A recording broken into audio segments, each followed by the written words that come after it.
Eu vou te mostrar um gráfico que mostra realmente a importância do Bruno Zapelli pro Atlético. Fica nesse vídeo que você vai ver, tá? Trouxe esse levantamento pro Arena recentemente e eu não posso dar mais ênfase em como ele é um jogador influente, como é um protagonista absurdo nesse time do Atlético. Vamos lá? Olha os números, cara. Interceptações. Ele teve 82, ele é segundo no elenco do Atlético. Teve só um jogador que tá à frente dele nisso. Passes para o último terço, 143, ele é primeiro. Tentativas de duelo, 478, ele é primeiro. Ações de ataque, 170, ele é primeiro. Corridas progressivas, 47, ele é o primeiro. Recuperações, 169, ele é terceiro. Enfiadas de bola, 14, ele é primeiro. Passes para frente, 220, terceiro colocado no elenco. E aí é interessante, né? Contribuição de gols esperados, 9,35, ele é primeiro no elenco do Atlético. Passes-chave, 23, o que gera a finalização, ele é primeiro no elenco do Atlético. Passes para finalização, na verdade o passe-chave gera uma chance clara. Passes para finalização, 50, ele é primeiro no elenco do Atlético. Isso é muito importante. Gols esperados enquanto está em campo, gols esperados da equipe, né? Enquanto o jogador está em campo, 32,89, ele é segundo, tá só atrás do João Cruz, que não jogou tanto assim, né? E talvez por isso ele tenha um número maior. Mas em frequência e regularidade o Zapelli está à frente.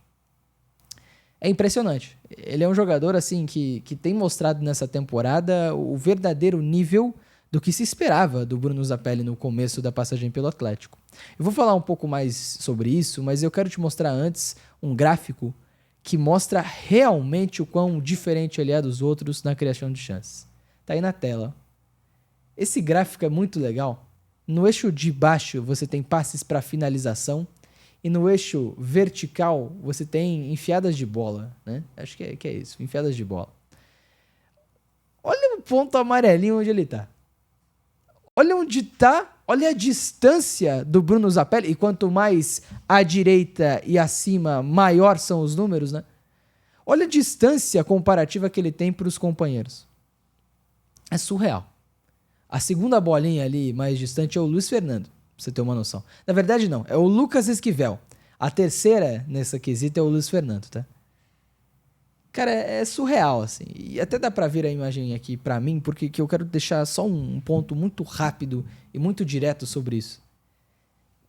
A expectativa pelo Bruno Zapelli, no começo, foi grande e talvez tenha sido desmedida, assim. Acho que o Zapelli... Ele pecou não, mas o momento todo e tudo que envolveu o Bruno Zapelli acabou tendo uma expectativa maior do que ela deveria ser. E acho que essa expectativa por ser o camisa 10 que resolve jogos não faria nenhum sentido ter nele no momento em que ele chega no Atlético. Ele chega no Atlético com 21 anos de idade. Ele chega no Atlético depois de ser um cara de destaque no Belgrano, na segunda divisão argentina, e que vinha em crescimento na primeira. Ele chega ao Atlético como um enganche, né? Como esse cara mais atrás no meio-campo e não exatamente como um 10, um armador, como a gente está acostumado a ver no futebol brasileiro. Ele chega no Atlético com algumas dificuldades claras, entre elas a finalização de jogadas, né? E evoluiu muito nesse sentido. E quando eu falo finalização de jogada, não falo só de chutar ao gol, mas falo de dar o último passo, de encontrar a melhor ideia, a melhor assistência. Mas ele tem um caminho de evolução muito claro dentro do Atlético, né? Em 2023, ele tem, cara, jogos muito interessantes ao lado do Bueno, como 2 armadores. Em 2024, ele tem jogos muito interessantes ao lado do João Cruz, quando tem 2 armadores também. E aí, o papo para 2025 era de olhar para o Zapelli, e eu não concordo com esse papo, tá? Mas era de olhar para o Zapelli como última chance. Como um cara que, se não mostrasse protagonismo, nunca ia dar certo pelo Atlético.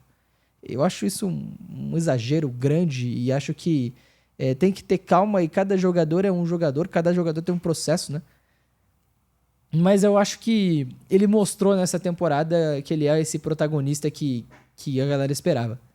E tudo bem, o nível é mais baixo do que a Série A do Brasileiro, é verdade. Mas mesmo assim ele é um cara que mostrou uma qualidade aquém do nível da divisão nessa Série B de Campeonato Brasileiro. Não foi o ano todo assim, tá? Mas a partir de determinado momento, e principalmente a partir da queda do Maurício Barbieri, quando o Atlético finalmente ganha em organização, quando o Atlético passa a ser um time com mínima ideia de jogo, o Zapelli começa a melhorar na temporada. Antes mesmo dele ser volante, pelo menos na minha opinião, ele é um cara que mostra um nível muito interessante em criação de jogada, jogando como esse meia, como esse interno pelo lado esquerdo. E acho que quando ele passa a ser volante, ele sobe mais um degrau, assim. Eu acho que ele não mudou da água pro vinho quando ele virou volante. Não, ele já era um jogador, pelo menos na virada do turno, que já estava num nível de muito destaque na Série B do Campeonato Brasileiro. Mas quando a bola passa a chegar mais fácil nele, quando ele se aproxima da bola, né? Quando os companheiros deixam de ser um fator limitador ao jogo do Zapelli, isso falo dos volantes do Atlético, acho que os volantes do Atlético não deixaram em nenhum momento com que o Zapelli tivesse essa qualidade, porque a bola não chegava nele. E quando chegava quebrada, chegava lançada, e aí fica muito mais difícil, né?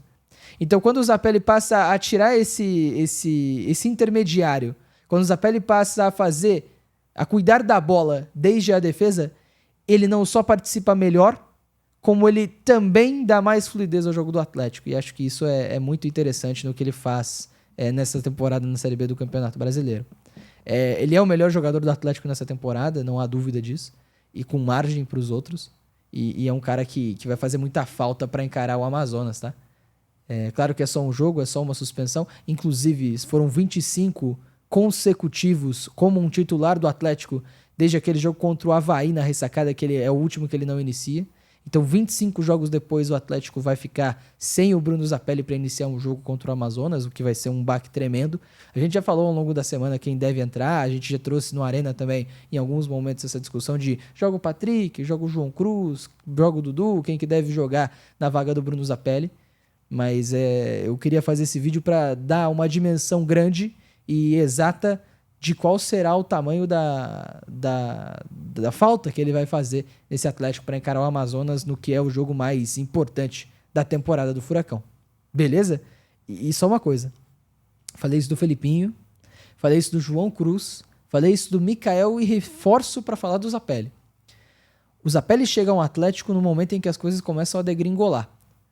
O Zapelli chega ao Atlético no momento em que o Wesley Carvalho assume e que, por mais que as atuações fossem até interessantes em determinada medida, as lesões dificultaram muito, a reposição à lateral direita foi péssima e foi um Atlético que, politicamente, passou a degringolar também com o fator ausência de Mário Salles Petralha. O Zapelli pega um 2024 de um Furacão que tinha no Osório um treinador de uma orientação ofensiva muito grande, mas que não tinha condição de treinar o clube. O Atlético tem no Zapelli um jogador a ser treinado pelo Cuca, e o Cuca é um cara que, ofensivamente falando, não trouxe nada, não agregou em nada nesse elenco do Atlético, e acho que em questão de ideia de jogo é um dos treinadores que menos mostrou isso no passado recente do clube.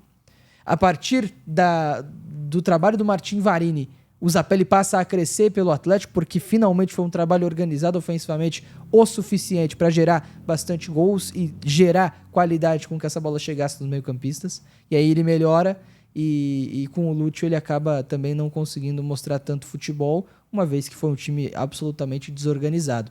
Então a gente pode fazer... E aí você tem o Barbieri, que foi um trabalho muito desorganizado, e agora o trabalho do Odair. A gente pode trazer 2 dos 7, é isso? Carvalho, Osório, Cuca, Varini, Gonçalves, Barbieri e Hellmann. 7 treinadores, com 2 ele conseguiu ter um trabalho minimamente capaz de ser organizado o suficiente para disputar em alto nível, né? O Varini ficou 2 meses no clube. O Odair já tá há 7 meses dos 3 anos que o Zapelli tá no clube agora. É isso? Ele chega em 23 dos 2 anos que o Zapelli tá no clube. 7 meses. Mais de 2 anos, né? 2 anos e meio. 7 meses. 7 meses. Ele teve um trabalho minimamente organizado para conseguir mostrar qualquer nível de futebol. Então acho que quando a gente vai avaliar algum jogador individualmente nesse contexto do Atlético, a gente tem que levar isso muito em consideração. É um contexto danoso, é um contexto que queimou muito jogador e é um contexto que tirou muita possibilidade de muita gente brilhar pelo Atlético. Acho que o Zapelli, apesar de tudo isso, está brilhando. E isso é de se colocar um ponto muito importante. Beleza?